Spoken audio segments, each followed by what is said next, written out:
Hi friends, ശാന്തി മുരുകനാണേ. ഞാനിപ്പം നിങ്ങളുടെ മുമ്പിൽ ഒരു വീഡിയോ ചെയ്യാം എന്ന് വിചാരിക്കാൻ കാരണം ഒരു തട്ടിപ്പുമായി ബന്ധപ്പെട്ട് കുറച്ച് കാര്യങ്ങൾ പറയാൻ വേണ്ടിയിട്ടാണ്. കുറച്ച് ദിവസങ്ങളായിട്ട് ഒരു 1.5 ആഴ്ചയായിട്ട് എൻ്റെ കൈ പൊള്ളിയിട്ട് ഈ പരുവത്തിലിരിക്കുമായിരുന്നു. അപ്പം അതുകൊണ്ട് തന്നെ എനിക്ക് പുറത്തേക്കൊന്നും ഇറങ്ങാൻ പറ്റാത്തൊരവസ്ഥയിൽ വീട്ടിൽ തന്നെയായിരുന്നു. അപ്പം ഞാൻ ഓൾറെഡി നിങ്ങളോട് എല്ലാവരോടും ഞാൻ പറഞ്ഞിരുന്നു, ഞാൻ ഫേസ്ബുക്കിനകത്ത് ആക്റ്റീവ് ആയിരുന്നു. അപ്പം എനിക്ക് യൂട്യൂബിനകത്ത് കുറച്ച് സബ്സ്ക്രൈബേഴ്സിനെ നമുക്ക് ഉണ്ടാക്കാൻ വേണ്ടിയിട്ട് ഫേസ്ബുക്കിനകത്ത് ഞാൻ എനിക്ക് ഫ്രണ്ട് റിക്വസ്റ്റ് ഇട്ട ആൾക്കാരെ മുഴുവനും ഞാൻ ഫ്രണ്ടാക്കി എന്നൊക്കെ പറഞ്ഞിട്ട് ഞാൻ ഒരു പോസ്റ്റ് ഇട്ടിരുന്നു. സത്യത്തിൽ ഞാൻ ഈ ഫേസ്ബുക്ക്, യൂട്യൂബ് എന്നൊക്കെ പറയുന്നതിലേക്ക് ആക്റ്റീവായിട്ട് ഏകദേശം ഒരു 5-6 മാസമായിട്ടുള്ളൂ. യൂട്യൂബിൽ ഞാനൊരു അക്കൗണ്ട് ഓപ്പൺ ചെയ്തിട്ട് ഒരു 3-4 മാസം അത്രേ ആയിട്ടുള്ളൂ.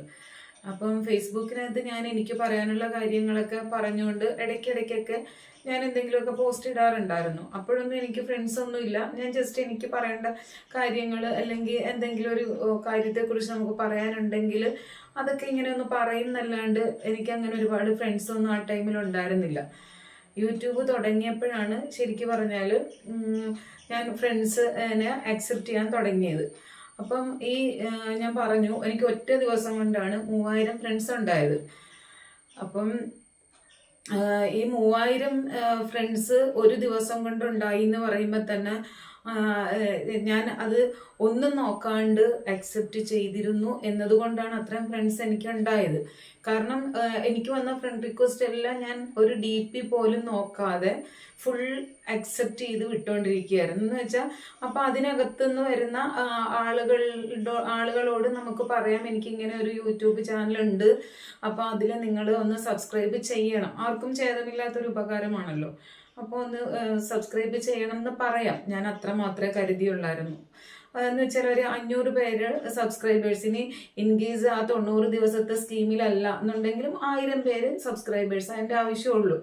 അപ്പം 3000 പേരൊക്കെ വന്നു കഴിഞ്ഞ് പിറ്റേ ദിവസം വീണ്ടും ഇതേപോലെ തന്നെ ചുമ്മാ ഫ്രണ്ട് റിക്വസ്റ്റ് വരുന്നു, ഞാനെല്ലാം അക്സെപ്റ്റ് ചെയ്യുന്നു.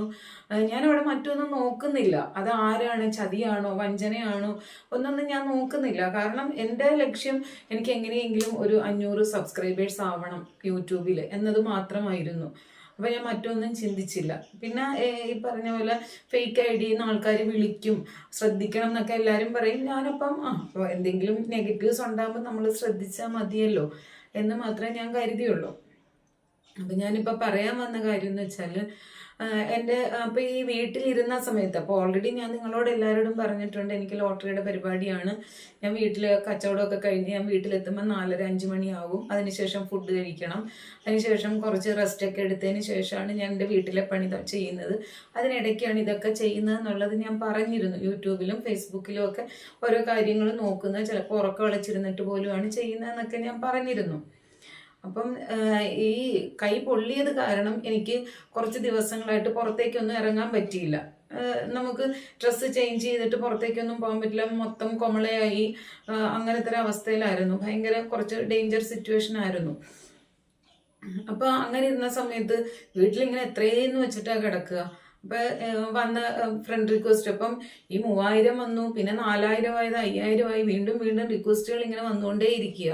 അപ്പം ആ സമയത്ത് ഞാൻ എല്ലാവരും രാപെന്നോ പകലൊന്നും ഇല്ലാണ്ട്, കാരണം ഈ കയ്യിൽ കുമിളകൾ വന്നതുകൊണ്ട് ഇത് പൊട്ടിപ്പോകാണ്ടിരിക്കാൻ വേണ്ടിയിട്ട് ഉറക്കം പോലും നഷ്ടപ്പെട്ട് ഞാൻ ഇരുന്നിട്ടുണ്ട്.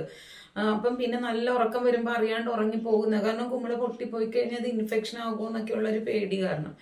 അപ്പം അങ്ങനെ അത് കഴിഞ്ഞ് കുറച്ച് അപ്പം പിന്നീട് എനിക്ക് സമയം പോകാനായിട്ട് ഞാൻ വിചാരിച്ച എന്തെങ്കിലും ആവട്ടെ, എന്നാൽ പിന്നെ ഇനി ബാക്കിയുള്ള ഫ്രണ്ട്സ് ആരൊക്കെയാന്ന് നോക്കിയിട്ട് അവരെയും കൂടെ ഒന്ന് അക്സെപ്റ്റ് ചെയ്യാം. അപ്പോൾ പുതിയ ആളുകളെടുത്ത് പറയുമ്പം, കാരണം 3000 പേരോട് പറഞ്ഞിട്ടും എനിക്ക് 300 പേരെ ആയുള്ളൂ. പിന്നീട് ഞാൻ എൻ്റെ പേഴ്സണൽ എഫർട്ട്, എൻ്റെ കുറച്ച് റിലേറ്റീവ്സ് അങ്ങനെ എല്ലാവരും ഒക്കെ കൂടെ ചെയ്തപ്പോഴാണ് 500 ഇപ്പം 520 ആയത്.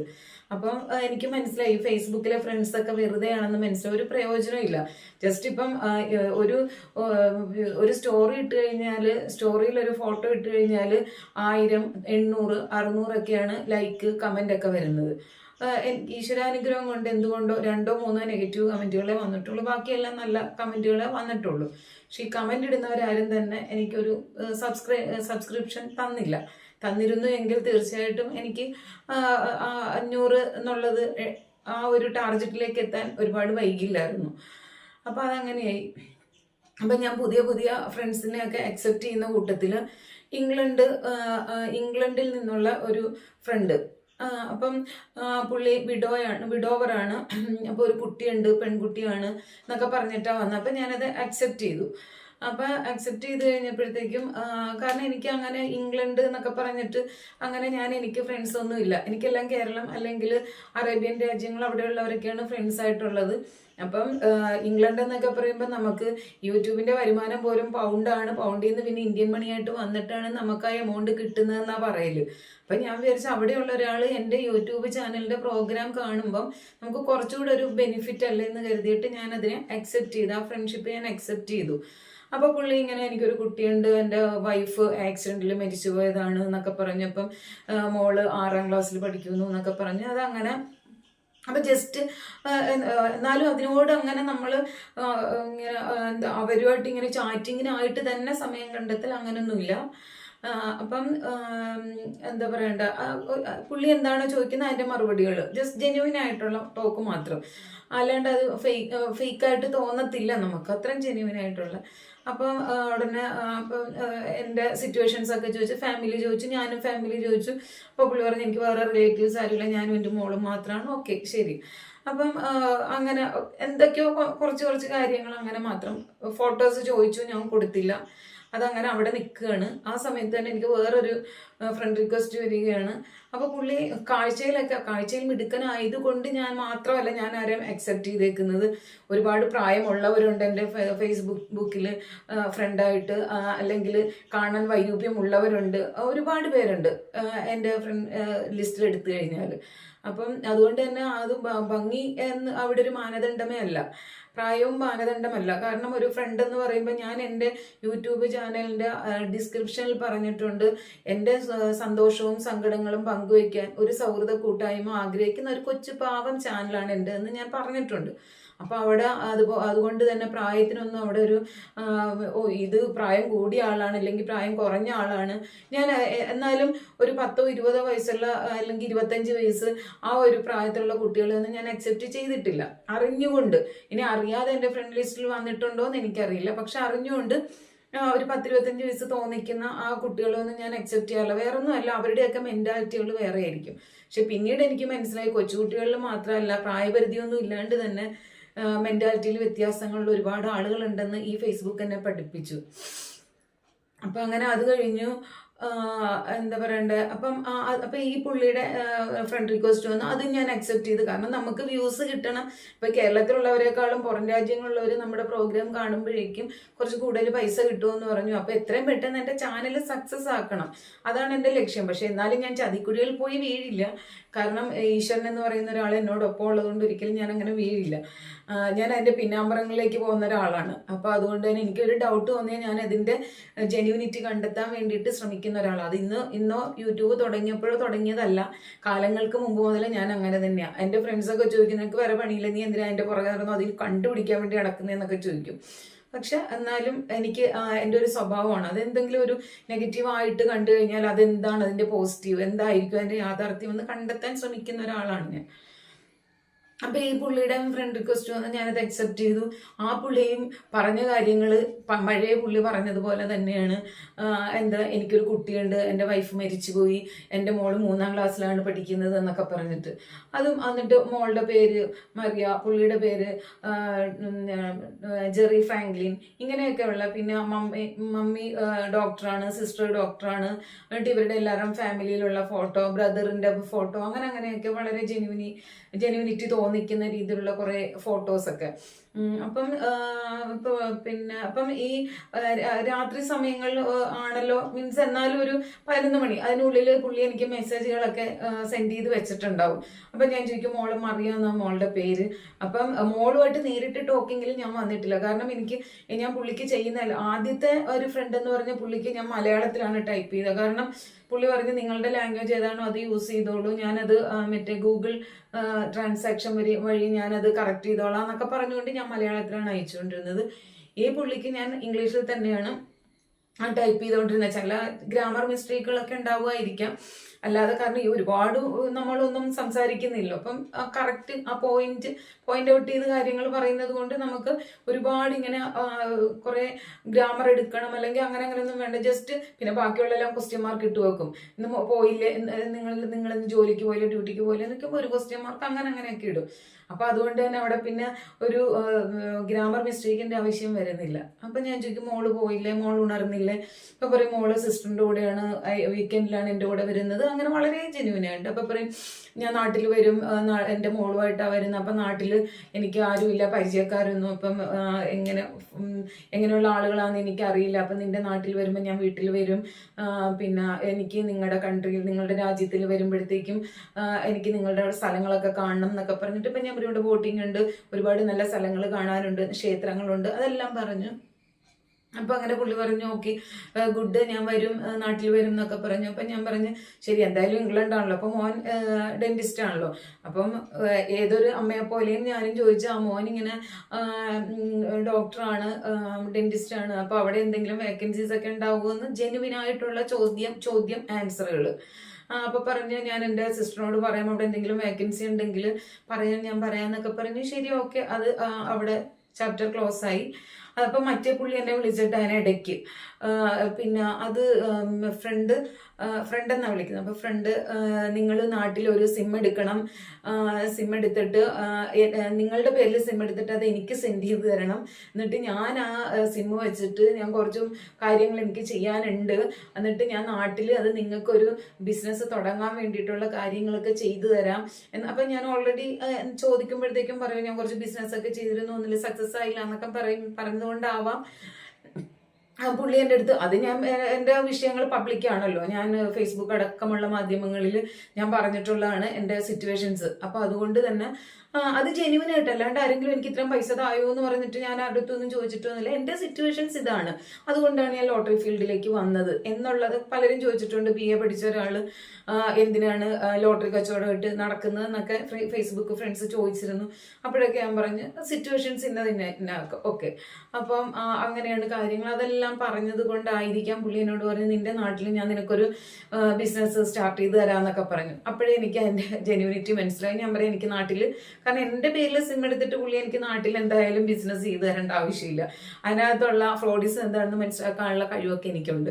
അപ്പം ഞാൻ പറഞ്ഞു ഓക്കെ താങ്ക്സ്, താങ്കളുടെ നല്ല മനസ്സിന് നന്ദി, ശരി ഓക്കെ ബൈ എന്ന് പറഞ്ഞിട്ട് ഞാൻ പിന്നെ ആ സിം മീൻസ് പുള്ളിയുടെ നമ്പർ ഞാൻ ബ്ലോക്ക് ചെയ്തു. അപ്പം ഞാൻ ഈ സംഭവം ഞാൻ ഈ പുതിയ ഫ്രണ്ട് എന്ന് പറഞ്ഞ ആ ഇംഗ്ലണ്ടുകാരനോട് പറഞ്ഞു അതെന്താ പുള്ളി അങ്ങനെ പറഞ്ഞത്. അപ്പം ഞാൻ പറഞ്ഞു എൻ്റെ സിറ്റുവേഷൻസ് പറഞ്ഞത് കൊണ്ടായിരിക്കാം, പക്ഷെ എനിക്ക് മനസ്സിലായി അത് ജെന്യൂൻ അല്ലെന്ന്, അതുകൊണ്ട് ഞാനത് പുള്ളീനെ ഇപ്പം തന്നെ ബ്ലോക്ക് ചെയ്തിട്ടുണ്ട് എന്ന് ഞാൻ പറയുകയും ചെയ്തു. പറഞ്ഞു ഓക്കെ ഗുഡ് എന്നൊക്കെ പറഞ്ഞു. ശരി ഓക്കെ, എല്ലാവരും നീ വിശ്വസിക്കരുത്, എല്ലാവരും നല്ലവരാവണമെന്നില്ല എന്നൊക്കെ പറഞ്ഞിട്ട് കുറെ എന്നെ ഇങ്ങനെ ഉപദേശങ്ങളൊക്കെ തന്നു. അപ്പം ഞാനൊരു വ്യാഴാഴ്ച പുള്ളിനെ പരിചയപ്പെടുന്നു. അപ്പം അല്ല ബുധനാഴ്ച പരിചയപ്പെടുന്നു. അപ്പം വ്യാഴാഴ്ച എൻ്റെ അടുത്ത് പുള്ളി പറയുകയാണ് ശനിയാഴ്ച എൻ്റെ മോളുടെ ബർത്ത്ഡേ ആണ്, അപ്പം എല്ലാവരെയും വിളിച്ചിട്ട് ഫംഗ്ഷൻ അറേഞ്ച് ചെയ്യുന്നുണ്ട്, അപ്പം മോൾക്ക് വേണ്ടിയിട്ട് കുറച്ച് ഗിഫ്റ്റ് വാങ്ങാൻ വേണ്ടി ഞാൻ പോകുന്നുണ്ട്, ഞാനും എൻ്റെ സിസ്റ്ററും മോളും കൂടിയാണ് പോകുന്നത്, അപ്പം നിനക്ക് എന്തെങ്കിലും ഗിഫ്റ്റ് വേണോ എന്ന് ചോദിച്ചു. അപ്പം ഞാൻ പറയും അയ്യോ ഗിഫ്റ്റ് ഒന്നും വേണ്ട, മാത്രമല്ല നിങ്ങളുടെ നാട്ടിൽ നിന്ന് എനിക്ക് ഡ്രസ്സല്ല അയച്ചു തരാൻ പോണത്, എനിക്ക് എന്തായാലും ഞാൻ അവിടുത്തെ ഡ്രസ്സൊന്നും ഇവിടെ യൂസ് ചെയ്യാൻ പോകണില്ല, അപ്പോൾ അതുകൊണ്ട് എനിക്ക് ഇതിൻ്റെ ഒന്നും ആവശ്യമില്ല എന്ന് പറഞ്ഞു. അപ്പോൾ പറഞ്ഞ് ശരി എന്നാൽ ഓക്കെ, അല്ല എൻ്റെ കയ്യിൽ നിന്ന് ഗിഫ്റ്റ് സ്വീകരിക്കുന്നതുകൊണ്ട് നിങ്ങൾക്ക് എന്തെങ്കിലും ബുദ്ധിമുട്ടുണ്ടോ എന്ന് ചോദിച്ചാൽ ഞാൻ പറഞ്ഞു എന്ത് ബുദ്ധിമുട്ടിൻ്റെ ഒന്നുമല്ല, പക്ഷെ എന്നാലും ഞാൻ ഡ്രസ്സൊന്നും അങ്ങനെ യൂസ് ചെയ്യത്തില്ല, ഒരുപാട് മോസ്റ്റ് മോഡേൺ ഒന്നും ഞാൻ യൂസ് ചെയ്യാറില്ല, അപ്പോൾ അതുകൊണ്ട് എനിക്ക് വേണ്ടാന്ന് പറഞ്ഞു. ഓക്കെ ശരി, എന്തായാലും നിന്റെ അഡ്രസ്സ് അയക്കുക, ഞാൻ നിനക്ക് എന്തെങ്കിലും ഒരു ഗിഫ്റ്റ് ഞാൻ വാങ്ങാമെന്ന് പറഞ്ഞു. ശരി ഓക്കെ, എൻ്റെ അഡ്രസ്സ് കിട്ടാനാണ് ഇത്ര പാട്, ഫേസ്ബുക്കിലും യൂട്യൂബിലും ഒക്കെ മൊത്തത്തിൽ എൻ്റെ എന്താ പറയണ്ട ബാക്ക്ഗ്രൗണ്ട് മുഴുവനും പറഞ്ഞിട്ടുള്ള ഒരാളാണ് ഞാൻ, പിന്നെ എൻ്റെ ഒരു അഡ്രസ്സ് കിട്ടുന്നതിന് ഇത്ര പാട്. അപ്പൊ അങ്ങനെ ഞാൻ വിചാരിച്ചു ശരി ബാക്കിയെല്ലാം ഇപ്പൊ എന്നെ കൊണ്ട് ഹാൻഡിൽ ചെയ്യാൻ പറ്റും എന്നുള്ള കാര്യങ്ങളിലേക്ക് മാത്രമേ ഞാൻ ഇറങ്ങാറുള്ളൂ. എന്തെങ്കിലും അവിടെ ഒരു ഫാൾട്ട് വന്നാൽ എനിക്കത് ഹാൻഡിൽ ചെയ്യാൻ പറ്റും എന്നുള്ള കാര്യങ്ങളിൽ മാത്രമേ ഞാൻ ഇറങ്ങി പുറപ്പെടാറുള്ളൂ. എനിക്ക് അറിവില്ലാത്തൊരു കാര്യത്തെ കുറിച്ചിട്ട് ഞാൻ ഇറങ്ങാറില്ല. അപ്പൊ ഞാൻ അഡ്രസ്സല്ലേ കൊടുത്ത, ശരി ഓക്കെ ബാക്കി വരുന്നിടത്ത് വെച്ച് കാണാന്ന് വെച്ചിട്ട് അഡ്രസ്സ് കൊടുത്തു. വെറും 2 ദിവസം പഴക്കേ ഉള്ളൂ. അപ്പം മോന്റെ അപ്പം നിന്റെ ഫാമിലി, ഹസ്ബൻഡ്, മക്കൾ എന്നൊക്കെ പറഞ്ഞ് എനിക്ക് അതിനകത്ത് ഒരു ബുദ്ധിമുട്ടൊന്നും തോന്നിയില്ല. ഞാൻ ഹസ്ബൻഡിന്റെ മക്കളുടെ ഞങ്ങളുടെ 4 പേരുടെയും ഫോട്ടോസൊക്കെ അയച്ചു കൊടുത്തു. കാരണം മോൻ ഡോക്ടറാണല്ലോ. അപ്പം അവൻ അവിടെ ഒരു വേക്കൻസി ഇൻ കേസ് അത് ജെനുവിനായിട്ടുള്ള ആളാണെങ്കിൽ മോനൊരു നല്ലൊരു വഴി തുറന്ന് കിട്ടിക്കോട്ടെ എന്ന് വെച്ചിട്ട് ഞാൻ പിന്നെ ഞങ്ങളുടെ 4 പേരുടെയും ഫോട്ടോസൊക്കെ അയച്ചു കൊടുത്തു. അപ്പോൾ ഉടനെ പറഞ്ഞു പിന്നെ എന്താ അപ്പൊ പറഞ്ഞു ശരി നല്ല കുട്ടികൾ, നല്ല ഹസ്ബൻഡ്, ക്യൂട്ടാണ്, അങ്ങനെ ഇങ്ങനെ കുറെ പുകഴ്ത്തല്. ഞാൻ പറഞ്ഞു ഓക്കെ താങ്ക്സ് എന്ന് ഞാനും പറഞ്ഞു. അപ്പം പറഞ്ഞു ശരി ഓക്കെ എന്നാ ഞങ്ങൾ പർച്ചേസിന് പോവുകയാണ്, തിരിച്ചു വരുമ്പോഴേക്കും നിന്നെ ഞാൻ വിളിക്കാന്ന് പറഞ്ഞു. എന്തായാലും ശരി. ഞാനപ്പം പറഞ്ഞല്ലോ എനിക്ക് ഉറക്കമൊന്നുമില്ല, ഈ കൈ ഇങ്ങനെ പൊള്ളിയിരിക്കുന്നതുകൊണ്ട്. അപ്പം ഇങ്ങനെ കൃത്യസമയമൊന്നുമില്ല, ഏതോ സമയത്തൊക്കെ ഉറങ്ങുന്നു എന്നുള്ള മാത്രം. അപ്പം ആ 1 മണി അന്ന് ഞാൻ എന്തോ ഒരു 9 മണിയായപ്പോൾ ഉറങ്ങി. അതിനുശേഷം ഒരു മണിയൊക്കെ ആയപ്പോഴേക്കും ഞാൻ ഉണർന്നു. പക്ഷെ എന്നാലും ഞാൻ പിന്നെ ഫോണൊന്നും നോക്കിയില്ല. അതിനുശേഷം പിറ്റേ ദിവസം രാവിലെ ഒരു 9 മണിയോടുകൂടിയാണ് വീണ്ടും ഞാൻ ഉണർന്നു നോക്കുമ്പോഴേക്കും പുള്ളിയുടെ മെസ്സേജിനകത്ത് വലിയൊരു പാർസലിന്റെ ഫോട്ടോ ഉണ്ട്. അപ്പം ഈ ഫോട്ടോയിൽ പുള്ളിയുടെ പേരടക്കം ഇംഗ്ലണ്ടിൽ നിന്നാണ്, ഫ്രം ഇംഗ്ലണ്ട് ടു ശാന്തി മുരുകൻ, പിന്നെ എന്താ പറയണ്ടേ, പിന്നെ പുള്ളിയുടേത് ജെറി ഫ്രാങ്ക്ലിൻ ഫ്രം ഇംഗ്ലണ്ട്, പിന്നെ എന്നിട്ട് പുള്ളിയുടെ ജിമെയിൽ അടക്കം വെച്ചിരിക്കുകയാണ്. എന്നിട്ട് എൻ്റെ ഫോൺ നമ്പർ അടക്കം വെച്ചിട്ട് പുള്ളി അതിനകത്ത് മെസ്സേജ് ഇട്ടിരിക്കുക. പുള്ളി എത്ര പൊട്ടനാണെന്നാണ് ഞാൻ ആലോചിക്കുന്നത്. ഇൻ കേസ് അതിനകത്തൊന്നും പറഞ്ഞില്ലായിരുന്നെങ്കിൽ പോലും ഒരു രസം ഉണ്ടായിരുന്നു. പുള്ളി പറയുവാണ് ഞാൻ നിനക്ക് വേണ്ടിയിട്ട് ഗിഫ്റ്റ് വാങ്ങിയിട്ടുണ്ട്. അപ്പം എന്താന്ന് വെച്ചാൽ അതിനകത്ത് ഞാൻ ഒരു gold necklace, gold watch, iPhone, പിന്നെ നിനക്ക് 30,000 രൂപയുടെ 30,000 പൗണ്ട് വെച്ചിട്ടുണ്ട് അതിൻ്റെ ഉള്ളിലെന്നൊക്കെ. ഇതൊക്കെ വിശ്വസിക്കാൻ ഞാൻ അത്ര മണ്ടിയും പൊട്ടിയൊന്നുമല്ല. അറ്റ്ലീസ്റ്റ് നമ്മുടെ നാട്ടിൽ നിന്ന് ആരെങ്കിലും ഒരു 1000 രൂപ തരാന്ന് പറഞ്ഞാൽ ഞാൻ അതിന്റെ പിന്നാമ്പറം തേടി പോകുന്ന ആളാ. അയാൾ എന്താണ് എനിക്ക് 1000 രൂപ തരാന്ന് പറഞ്ഞതെന്ന് ചിന്തിക്കുന്ന ആളാ. എന്നിട്ട് എനിക്ക് തോന്നുന്ന ഡൗട്ട് ഞാൻ തുറന്ന് ചോദിക്കുന്ന ആളുവാ. താങ്കളുടെ ഉദ്ദേശം ജെന്യുവിൻ അല്ല എന്ന് പറയുന്ന ഒരാളാണ് ഞാൻ. എന്ന് വെച്ചാൽ 1-2 ദിവസം പഴക്കമുള്ള ഒരാള് 1000 രൂപ ഞാൻ തരാന്ന് പറഞ്ഞ് സഹായിക്കാനായിട്ട് അത്രയും നല്ല ലോകമൊന്നും അല്ല ഇതെന്ന് എനിക്ക് നല്ല ബോധ്യമുണ്ട്. നന്നായിട്ട് പരിചയമുള്ള ആളുകൾ പോലും നമുക്ക് ഒരു ഹെൽപ്പ് ചെയ്യാൻ മടിക്കുന്ന കാലഘട്ടമാണിത്. അപ്പം എന്റെ അനുഭവങ്ങളിലൂടെ പറയുവാണ് കേട്ടോ. എന്നെ ആരും വെറുതെ ഒന്നും സഹായിക്കാറില്ല. ഞാൻ പലിശയ്ക്ക് എന്നെ കാശെടുത്തിട്ട് ഓരോ കാര്യങ്ങളും ചെയ്തിട്ടുള്ളത്. ഇൻ കേസ് ഒരാൾ മാത്രം സഹായിച്ചിട്ടുണ്ട്, അത് ഞാൻ അവരുടെ വീട്ടിൽ ജോലിക്ക് പോയി നിന്നത് കൊണ്ട് മാത്രം എന്നെ ഒന്ന് സഹായിച്ചതാണ്. അല്ലാതെ എന്നെ ഇന്ന് വരെ ഒരാളും അതായത് ഞാൻ കഴുതയെ പോലെ പണിയെടുത്തിട്ട് എന്നെ സഹായിച്ചു എന്നല്ലാതെ ഒരാളും ഇന്നാ ശാന്തി 100 രൂപ നീ നാളെ തന്നാ മതി എന്ന് ഒരാളും പറഞ്ഞിട്ടില്ല. പിന്നല്ലേ ഈ കടവായിട്ട് നമ്മുടെ വീടിന്റെ പരിസരത്തുള്ളവരടുത്തോ അനിയത്തിമാരായിട്ടുള്ളവരടുത്തോ 500, 1000 അല്ലെങ്കിൽ 2000, 3000 ചോദിക്കും. അത് 3-4 ദിവസത്തിനുള്ളിൽ നമ്മളത് തിരിച്ചു കൊടുക്കുകയും വേണം. അല്ലാതെ എല്ലാം ഞാൻ പലിശയ്ക്ക് വാങ്ങി തന്നെയാണ് ഓരോ കാര്യങ്ങളും ചെയ്തിട്ടുള്ളത്. എന്നെ ഒന്നും ആരും സഹായിക്കാനൊന്നും ഉണ്ടായിരുന്നില്ല. അപ്പൊ അനുഭവം ഗുരു എന്ന് പറഞ്ഞ പോലെ ഇങ്ങനെയുള്ള ഒരു ലോകത്ത് ഇത്രയും വലിയ കാര്യങ്ങൾ ചെയ്യാനായിട്ട് അയാള് അത്രയ്ക്ക് മന്ദബുദ്ധി ആയിരുന്നോ എന്നാണ് ഞാൻ ആലോചിക്കുന്നത്. അപ്പം പുള്ളി ഒന്നും പറഞ്ഞിട്ടില്ല. നിനക്ക് ഞാനൊരു പാഴ്സൽ ലേഡീസ് ഐറ്റംസിന്റെ ഒരു പാഴ്സൽ നിനക്ക് ഞാൻ സെൻഡ് ചെയ്യുന്നു എന്ന് പറഞ്ഞാൽ പോലും ചിലപ്പം നമ്മളത് അക്സെപ്റ്റ് ചെയ്ത് പോകാൻ അയ്യോ എന്തൊരു നല്ല മനുഷ്യൻ, കുറച്ച് ഐറ്റംസ് മോളുടെ ബർത്ത്ഡേ അനുബന്ധിച്ചിട്ട് എനിക്ക് അയച്ചല്ലോ എന്നൊരു സന്തോഷം തോന്നുമായിരിക്കാം. പക്ഷേ പുള്ളി ഇത്രയും വലിയ സംഭവങ്ങളൊക്കെ ചെയ്തെന്ന് പറഞ്ഞത് വിശ്വസിക്കാൻ ഞാൻ അത്ര പൊട്ടിയൊന്നും അല്ല. ലോകം കുറേ ഞാൻ കണ്ടതാ. അപ്പൊ ആരാണ് നല്ലത് ചീത്തയെന്ന് പോലും വേർതിരിച്ചറിയാൻ പറ്റാത്ത ഈ കാലഘട്ടത്തിലാണ് ഇത്രയും വലിയ സമ്മാനങ്ങളൊക്കെ എനിക്ക് ഓഫർ ചെയ്ത് പാർസലാക്കി വെച്ചിരിക്കുക. നല്ല സുന്ദരനായ ഒരു പെട്ടിക്കകത്തൊക്കെ. അപ്പം എനിക്ക് ഈ ഫോണിനകത്ത് ഈ പെട്ടി കാണിച്ചു, പിന്നെ ആളുടെ ഫോട്ടോ കാണിച്ചു, പിന്നെ വന്ന മെസ്സേജുകൾ ഇങ്ങനെ കാണിച്ചു, അതൊന്നും എനിക്ക് അറിയില്ല. അപ്പൊ അതുകൊണ്ട് ഞാൻ അതിനൊക്കെ ഒഴിവാക്കുകയാണ്. ഞാനൊരു സ്മാരകം പോലെ ആരെങ്കിലും ഒക്കെ കാണിക്കാൻ വിട്ട് അതൊക്കെ എന്റെ ഫോണിൽ സേവ് ചെയ്ത് വെച്ചിട്ടുണ്ട്. അപ്പൊ കുറച്ചു കാലത്തേക്കെങ്കിലും കിടക്കട്ടെ എന്ന് വിചാരിച്ചിട്ട്.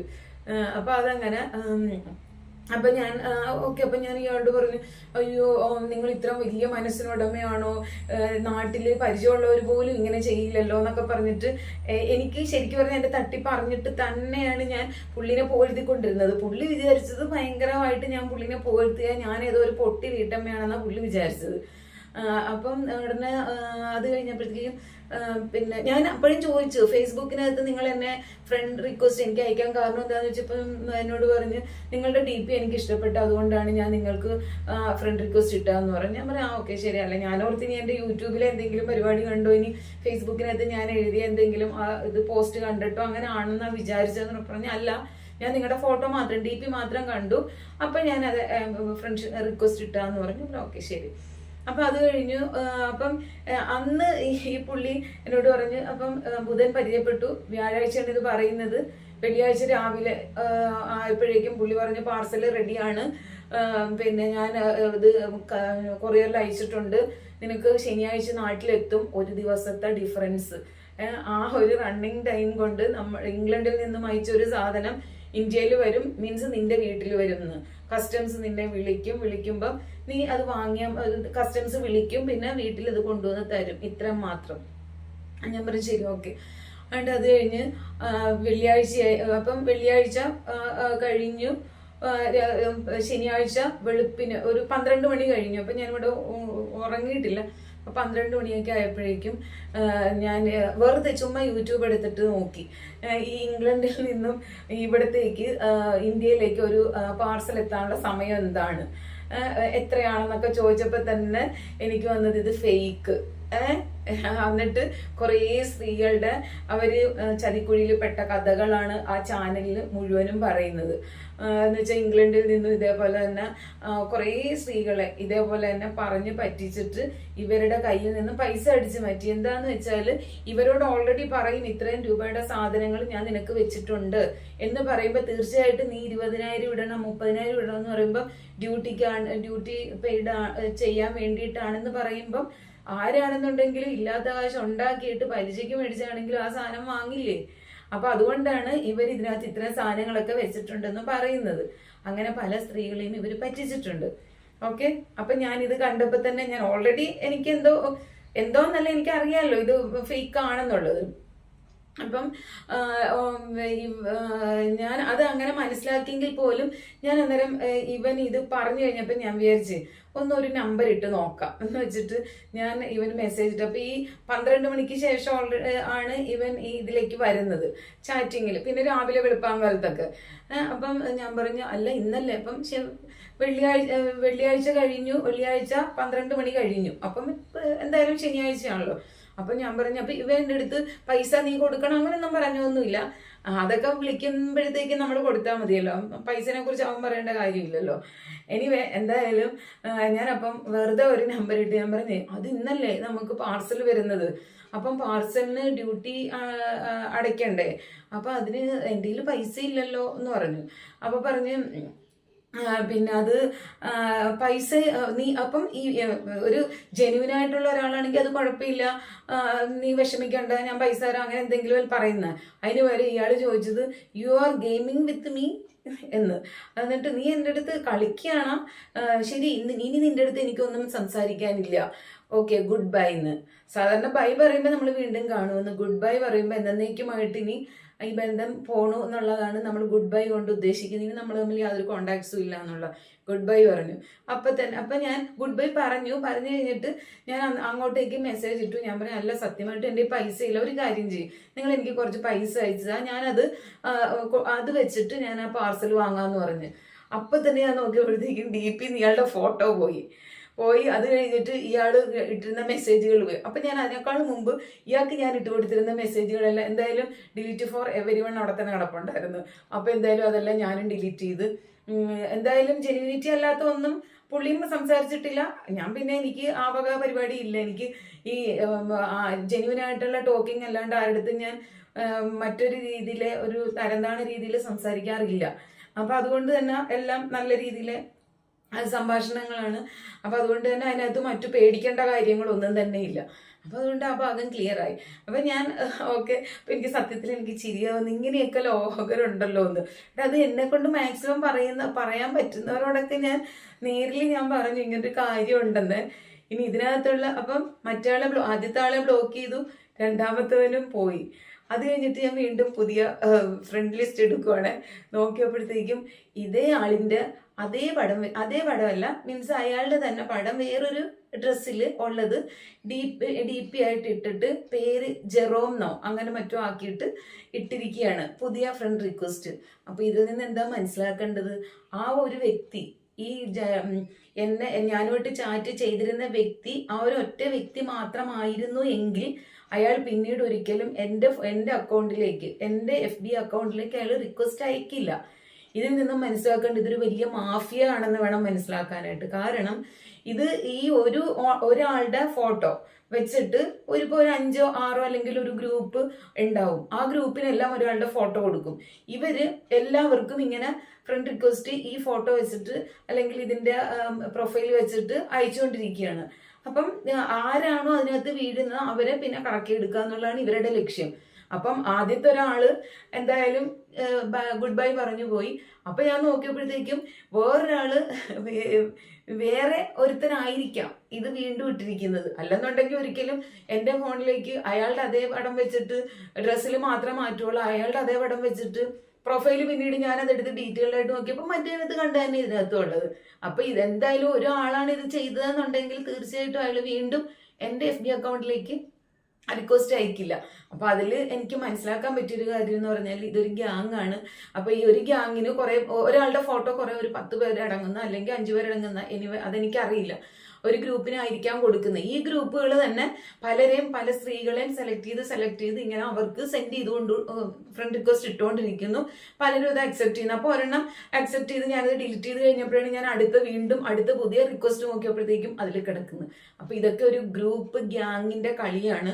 അത് കഴിഞ്ഞപ്പോഴാണ് ഞാൻ യൂട്യൂബിനകത്ത് വളരെ വിശദമായിട്ട് നോക്കിയപ്പം നമ്മുടെ കേരളത്തിൽ നിന്നുള്ളവർ പോലും ചൈന പോലെയുള്ള സ്ഥലങ്ങളിലോ ഇംഗ്ലണ്ട് പോലുള്ള സ്ഥലങ്ങളിൽ പോയി പെട്ടുപോയിട്ട് അവര് ജോലിക്കെന്നും പറഞ്ഞ് പോയിട്ട് ഇതുപോലുള്ള ഫേക്ക് ആയിട്ടുള്ള ആൾക്കാരുടെ ഇടയിലേക്ക് പോകുന്നതും ഒക്കെ, എന്നിട്ട് അവരെ കൊണ്ട് നമ്മൾ കേരളീയരെ ഇങ്ങനെ ഓരോ എന്താ പറയണ്ടേ ചാറ്റ് ചെയ്ത് ലാസ്റ്റ് ചീറ്റ് ചെയ്യുന്ന ഒരു ഗെയിം കളിച്ചുകൊണ്ടിരിക്കുകയാണെന്നുള്ളത്. എന്തായാലും എനിക്ക് പിന്നെ ഇനി വേറൊരു കാര്യം കൂടെ പറയാം. ഇത് ഇംഗ്ലണ്ടുകാരുടെ കാര്യം മാത്രമല്ല കേട്ടോ. കാരണം ഞാൻ അപ്പം ശരിക്കും പറഞ്ഞ ഇതെനിക്ക് എന്തിനാണ് ഇങ്ങനെ ഒരു ഫേസ്ബുക്ക് എന്ന് എനിക്ക് ശരിക്കും തോന്നിപ്പോയി. സത്യം പറഞ്ഞ ഞാൻ ഫേസ്ബുക്ക് ഫ്രണ്ട്സ് എനിക്ക് 3000 ആയി, എനിക്ക് ഭയങ്കര സന്തോഷമായി എന്ന് പറയുമ്പം ഏതോ ഒരു ഫ്രണ്ട് എനിക്ക് മെസ്സേജ് അയച്ചതാണ്, പിന്നെ ഈ സന്തോഷമൊക്കെ എത്രയും പെട്ടെന്ന് മാഞ്ഞു കിട്ടും കേട്ടോ എന്ന്. അപ്പൊ എന്താണ് പുള്ളി ഉദ്ദേശിച്ചതെന്ന് എനിക്ക് അറിയില്ലായിരുന്നു, പക്ഷെ ഇപ്പൊ എനിക്ക് മനസ്സിലായി എന്താണ് പുള്ളി ഉദ്ദേശിച്ചതെന്നുള്ളത്. അപ്പൊ ഇതിനകത്ത് വേറൊരു കാര്യം എന്ന് പറഞ്ഞാൽ നമ്മുടെ കേരളത്തിനകത്തും ഉണ്ട് ഫേക്ക് ആയിട്ടുള്ള FB അക്കൗണ്ട് ഉള്ളവര്. കാരണം ഞാൻ ഈ ഇപ്പം ഇങ്ങനെയൊക്കെയുള്ള അനുഭവങ്ങൾ ഉണ്ടായപ്പോ എനിക്ക് മനസ്സ് തന്നെ മടുത്ത്. ഈ ഫേസ്ബുക്ക് എന്താണ് ഇത്, ഇങ്ങനെ മനുഷ്യരുണ്ടോ, ഇതാണോ ലോകം എന്ന് ഞാൻ ശരിക്കും പറഞ്ഞാൽ എനിക്ക് അറിയാത്തൊരു ലോകമായിരുന്നത്. അപ്പൊ ഇങ്ങനെയും ഉണ്ടോ എന്നൊക്കെ ആലോചിച്ചപ്പോൾ ശരിക്കും മാനസികമായിട്ടൊരു ബുദ്ധിമുട്ട് തോന്നി. എന്തിനാ ആൾക്കാർ ഇങ്ങനെ ചതിക്കാൻ നടക്കുന്നു? നമ്മുടെ നാട്ടിൽ നമ്മൾ നേരിട്ട് കാണുന്നുണ്ട്, പക്ഷെ ഇങ്ങനെയും കൂടെ ചതിവുകൾ ഉണ്ടോ എന്ന് ആലോചിച്ചപ്പം എന്തിനാ വെറുതെ ഒരു അക്കൗണ്ട് എന്നൊക്കെ മീൻസ് അക്കൗണ്ട് വേണം, പക്ഷെ ഞാൻ എൻ്റെ ഭാഗത്തു നിന്നൊരു ഫാൾട്ട് സംഭവിച്ചു പോയി. ഞാൻ അതിന്റെ ജെനുവിനിറ്റി നോക്കാണ്ട് അത് ആരാണെന്ന് നോക്കാണ്ട് എല്ലാ ഫ്രണ്ട്സിനെയും ഞാൻ അക്സെപ്റ്റ് ചെയ്തു എന്നുള്ള. പക്ഷെ ഞാനത് ഓരോരുത്തരും പ്രൊഫൈൽ എടുത്ത് അതിന്റെ ഡീറ്റെയിൽസ് എടുത്ത് അതിന്റെ മ്യൂച്വൽ ഫ്രണ്ട് ആരാണ്, അതിന്റെ അടുത്ത ഫ്രണ്ട് ആരാ, അപ്പൊ അതെല്ലാം നോക്കിയിട്ട് വേണമായിരുന്നു ഞാൻ അത് അക്സെപ്റ്റ് ചെയ്യാനായിട്ട്. പക്ഷെ അതിലെനിക്കൊരു പാളിച്ച പറ്റിപ്പോയി. അപ്പം അത് ഞാൻ മനസ്സിലാക്കുന്നു. പക്ഷെ നമ്മുടെ കേരളത്തിനകത്തുള്ളവരും ഉണ്ട്. കാരണം ഞാൻ ഓരോ അക്കൗണ്ട് ഡിലീറ്റ് ചെയ്യുമ്പോഴും പിന്നീട് കറങ്ങി ഒരു 101ാമത്തെ ആളെ ഡിലീറ്റ് ചെയ്യാൻ പോകുമ്പോഴത്തേക്കും നോക്കുന്നത് നിങ്ങൾ ഈ ആളെ ഇപ്പം ഡിലീറ്റ് ചെയ്തതേ ഉള്ളൂ, ഇനി 24 മണിക്കൂർ കഴിയാണ്ട് ആ അക്കൗണ്ട് ഡിലീറ്റ് ആക്കാൻ പറ്റില്ല എന്ന്. അപ്പൊ അതിനകത്ത് നിന്ന് എന്താ മനസ്സിലാക്കേണ്ടത്? ഓൾറെഡി ഈ അക്കൗണ്ടിൽ 2 or 3 ഒരാളാണ്, പക്ഷെ അയാൾ പല ഐഡിയിൽ ചെയ്തിട്ടാണ് ക്രിയേറ്റ് ചെയ്തിട്ടാണ് നമ്മളെപ്പോലുള്ളവരുടെ അടുത്ത് സംസാരിച്ചു കൊണ്ടിരിക്കുന്നത്. അപ്പൊ അതുകൊണ്ട് തന്നെയാണ് ഒരു അക്കൗണ്ട് ഡിലീറ്റ് ചെയ്യുമ്പം ഈ അക്കൗണ്ട് നിങ്ങൾ ഇപ്പൊ ഡിലീറ്റ് ചെയ്ത്, ശരിക്കും പറഞ്ഞാൽ ഞാൻ ആ അക്കൗണ്ട് ഡിലീറ്റ് ചെയ്തിട്ടില്ല. അപ്പം ശരിക്കും പറഞ്ഞാൽ ഫേസ്ബുക്കും യൂട്യൂബും ഒന്നും മണ്ടന്മാരൊന്നും അല്ലല്ലോ. അവരിതിന്റെ എല്ലാ വശങ്ങളും, എല്ലാ ദുരുപയോഗം ചെയ്യുന്ന വശങ്ങളും അറിഞ്ഞിട്ട് അതിനകത്ത് എവിടെയെങ്കിലും ലോക്കിട്ട് വെച്ചിട്ടുണ്ടാവാം. അത് ഈ പാവപ്പെട്ട പൊട്ടന്മാർക്ക് അറിയില്ലല്ലോ. അപ്പം ശരിക്കും പറഞ്ഞാൽ ഇയാൾ തന്നെയാണ് നിങ്ങൾ നേരത്തെ അക്കൗണ്ട് ഡിലീറ്റ് ചെയ്ത ആള് എന്നുള്ളത് നമുക്ക് കൃത്യമായിട്ട് മനസ്സിലാക്കാൻ പറ്റും. കാരണം 100 പേരുടെ കഴിഞ്ഞു, 101ാമത്തെ ആൾക്കുമ്പോൾ നിങ്ങൾ ഇയാളെ ഇപ്പൊ ബ്ലോക്ക് ചെയ്തിട്ടേ ഉള്ളൂ. അങ്ങനെ ഒരെണ്ണമല്ല, ഞാൻ പിന്നെ ഇവിടെ പലതും ഞാൻ ഇങ്ങനെ ഡിലീറ്റ് ചെയ്ത് നോക്കുമ്പോഴൊക്കെ നിങ്ങൾ ഇതിനകത്ത് നിങ്ങൾ ഇതിനു മുമ്പ് കുറച്ച് മുമ്പ് ഡിലീറ്റ് ആക്കി 24 മണിക്കൂർ കഴിയട്ടെ എന്ന്. അപ്പൊ 48 മണിക്കൂർ കഴിയണം ഇനി വീണ്ടും ബ്ലോക്ക് ചെയ്യണമെങ്കിലെന്ന്. അപ്പൊ ഇതിൽ നിന്ന് എന്താ മനസ്സിലാക്കേണ്ടത്? വെറുതെ കുറെ പേര് തൊഴിലും ഇല്ല ഒന്നുമില്ല, അപ്പൊ ആരെയെങ്കിലും പറ്റിച്ചിട്ടൊക്കെ ഇങ്ങനെ കുറെ പൈസ ഉണ്ടാക്കുക. ഇവരുടെയൊക്കെ വീട്ടിൽ ശരിക്കും പറഞ്ഞാൽ അച്ഛൻ, അമ്മ, സഹോദരികൾ ഇവരെല്ലാവരും ഉള്ളതല്ലേ, ഒരു കുടുംബത്തല്ലേ ജീവിക്കുന്നത്. ഇതിനെതിരെ എന്നെ ചിലപ്പോൾ തെറി വിളിക്കുമായിരിക്കും ആളുകൾ ഇതിനകത്ത് കമന്റ് ഇട്ടിട്ട്, എനിക്കറിയില്ല. പക്ഷെ എന്നാലും ഞാൻ ഇങ്ങനെയൊക്കെ ആളുകളുണ്ടോ ശരിക്കും പറഞ്ഞാൽ എനിക്ക് വിശ്വസിക്കാൻ പറ്റുന്നില്ല. കാരണം വേറൊന്നുമല്ല, ഞാൻ ഇങ്ങനൊന്നും വിശ്വസിക്കുന്ന ആളല്ല.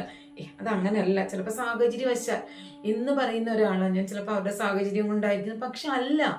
കാരണം ഇപ്പോഴത്തെ ഒരു ലോകം മൊത്തം ഫേക്കാണ്. മൊത്തം കൂടി വന്ന ഒരു 10% മാത്രമേ ഉള്ളൂ ജെന്യുവിൻ. കാരണം എൻ്റെ അറിവിലുള്ള കാര്യമാണ് ഞാൻ പറയുന്നത്. 10% മാത്രം ആൾക്കാരേ ഉള്ളൂ ജെന്യുവിൻ. 100 പേരെ എടുത്താൽ 10 പേര് മാത്രമേ ഉള്ളൂ ജെന്യുവിൻ. ബാക്കി എല്ലാവരും ഫേക്കാ, ഒരു തരത്തിൽ അല്ലെങ്കിൽ മറ്റൊരു തരത്തിൽ. അപ്പൊ ശരിക്കും പറഞ്ഞാല് ഞാൻ ഈ സ്ത്രീകളോട്, ഇപ്പം എൻ്റെ യൂട്യൂബ് ചാനലൊന്നും സ്ത്രീകളൊന്നും കാണുന്നുണ്ടോ എന്ന് എനിക്കറിയില്ല. കാരണം എനിക്ക് അതിനകത്തൊന്നും ഒരു സ്ത്രീയുടെ കമന്റ് വന്നിട്ട് 2-3 പേര് ആണ് എനിക്ക് സ്ത്രീകളായിട്ടുള്ളത്. പിന്നെ എനിക്ക് എന്തെങ്കിലും ഒരു കമന്റ് ഇട്ടേക്കുന്നത്, ബാക്കിയെല്ലാം എനിക്ക് ആണുങ്ങളും എൻ്റെ ഫ്രണ്ട്സ് മാത്രമാണ് അതിനകത്ത് എന്തെങ്കിലും ഒരു ലൈക്കോ കമന്റോ ഒക്കെ ചെയ്തേക്കുന്നത്. എന്നെ അറിയാത്ത ആരും എനിക്ക് വേണ്ടിയിട്ട് ഒരു തമ്പ് കൊടുക്കുകയോ അല്ലെന്നുണ്ടെങ്കിൽ ഒരു കമന്റ് ഇടുകയോ ഒന്നും ചെയ്തിട്ടില്ല. നല്ലതായാലും ചീത്തയായാലും ഒന്നും പ്രതികരിച്ച് ഞാൻ കണ്ടിട്ടില്ല. അപ്പോൾ എനിക്ക് ലേഡീസ് ഫ്രണ്ട്സ് കുറവായിരിക്കുമെന്ന് ഞാൻ വിചാരിക്കുന്നു, എനിക്കറിയില്ല. ഇൻ കേസ് അതുപോലെ തന്നെ ഞാൻ FBയിൽ പെൺകുട്ടികളുടെ പേര് കണ്ടിട്ട് ഞാൻ ഫ്രണ്ട്സ് ആക്കിയ പലരും ഉണ്ട്. പക്ഷെ അതെല്ലാം ഫേക്കായിരുന്നു. ലാസ്റ്റ് നമ്മളിങ്ങനെ പറഞ്ഞു വരുമ്പോഴാണ് ചേച്ചി ക്ഷമിക്കണം, കാരണം ഞാൻ ശരിയാണ് എന്ന് അവർക്ക് തോന്നുന്നത് കൊണ്ടാവാം. അപ്പൊ എന്നോട് ചേച്ചി ക്ഷമിക്കണം കേട്ടോ, ഞാൻ ഗേൾ അല്ല ബോയ് ആണ്. പിന്നെയും വന്നിട്ടുണ്ട് പറഞ്ഞു. പിന്നെ വേറെ ഒരു ഫ്രണ്ട് പറഞ്ഞു ഞാൻ ഗേ ആണ്, മീൻസ് ഈ ശിഖണ്ഡി അതുപോലെയുള്ള ആളാണ് ഞാൻ. അപ്പൊ എൻ്റെ അടുത്ത് സംസാരിക്കുന്നതിന് എന്തെങ്കിലും ബുദ്ധിമുട്ടുണ്ടോ എന്നൊക്കെ ചോദിച്ചപ്പോൾ ഞാൻ പറഞ്ഞു നല്ലൊരു വ്യക്തിയായാൽ മതി. അതിനകത്ത് നിങ്ങൾ പെണ്ണും കെട്ട ഒരാളാണോ, ആണാണോ, പെണ്ണാണോ, വൃദ്ധനാണോ, ചെറുപ്പക്കാരനാണോ, അതൊന്നും നോക്കേണ്ട ആവശ്യമില്ല. നല്ലൊരു വ്യക്തിയാണെന്നുണ്ടെങ്കിൽ ആ വ്യക്തിത്വത്തെയാണ് നമ്മൾ അംഗീകരിക്കുന്നത്, അല്ലാണ്ട് ആ വ്യക്തിനെ അല്ല. അത് വിരൂപനാണോ അല്ലെങ്കിൽ എന്താണ് അയാളുടെ കുറവുകൾ എന്താ, അതല്ല നോക്കണ്ട. നല്ലൊരു മനസ്സുണ്ടെങ്കിൽ ഞാൻ അങ്ങനെ അക്സെപ്റ്റ് ചെയ്യാൻ ആഗ്രഹിക്കുന്ന ഒരാളാണ്. അപ്പൊ എന്തായാലും ശരി, ഫേസ്ബുക്ക് എന്ന് പറയുന്ന ആ ഒരു വലിയ മായാലോകത്തെ ഞാൻ നല്ലതായിട്ട് കുറച്ചേ ഞാൻ മനസ്സിലാക്കിയുള്ളൂ. പക്ഷെ എങ്കിലും അതാണ് ഏറ്റവും വലിയ അറിവെന്ന് ഞാൻ വിശ്വസിക്കുന്നത്. അപ്പൊ അതുകൊണ്ട് തന്നെ എന്തായാലും FBനെ ഞാൻ തീർത്തും ഉപേക്ഷിക്കത്തില്ല. പക്ഷെ തൽക്കാലം എൻ്റെ FB അക്കൗണ്ട് തന്നെ ഞാൻ കളഞ്ഞു. ഇനി ഞാൻ പുതിയൊരു അക്കൗണ്ട് എടുക്കുമ്പോഴേക്കും ഞാൻ അതിനകത്ത് ഏറ്റവും നല്ലതെന്ന് അല്ലെങ്കിൽ അതിനെ അരച്ച് കലക്കി എന്ന് പറഞ്ഞിട്ട് അങ്ങനെ നോക്കിയിട്ട് മാത്രമേ ഒരു ഫ്രണ്ടിനെ ഞാൻ ഇനി അക്സെപ്റ്റ് ചെയ്യൂ. അതിനിപ്പോൾ ഒരാളെ ഉള്ളെങ്കിൽ അത് മതി, അല്ലാണ്ട് 5000-ഉം 10,000 ഉണ്ടായിട്ട് എനിക്ക് എന്ത് പ്രയോജനം?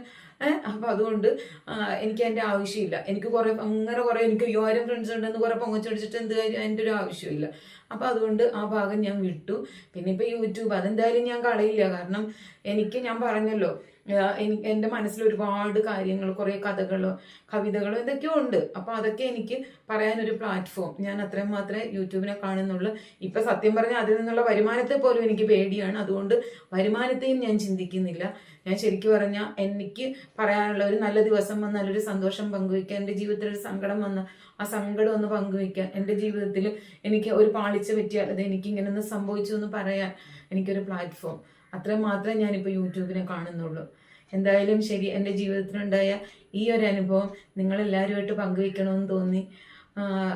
ഇതിൽ നിന്ന് 100 പേര് കേട്ടിട്ട് ഒരാൾക്കെങ്കിലും ഇത് ശരിയാണ്, നമ്മളിനി അങ്ങനെയുള്ള കാര്യങ്ങളിലേക്ക് പോകരുത് എന്ന് തോന്നിയാൽ ഞാൻ എന്താ പറയണ്ട, ഈ ഇത്രയും വാക്കുകൾ കൊണ്ട് ഒരാൾ തിരുത്തപ്പെട്ടു എന്നുണ്ടെന്നുണ്ടെങ്കിൽ എനിക്കൊരുപാട് സന്തോഷമായി. എന്തായാലും ഞാനിപ്പോൾ ഇതിവിടെ നിർത്തുകയാണ്. ഈ ചാപ്റ്റർ ഞാനിവിടെ ക്ലോസ് ചെയ്യുവാണ്. നിങ്ങൾക്കെല്ലാവർക്കും നന്ദി. ഓക്കെ.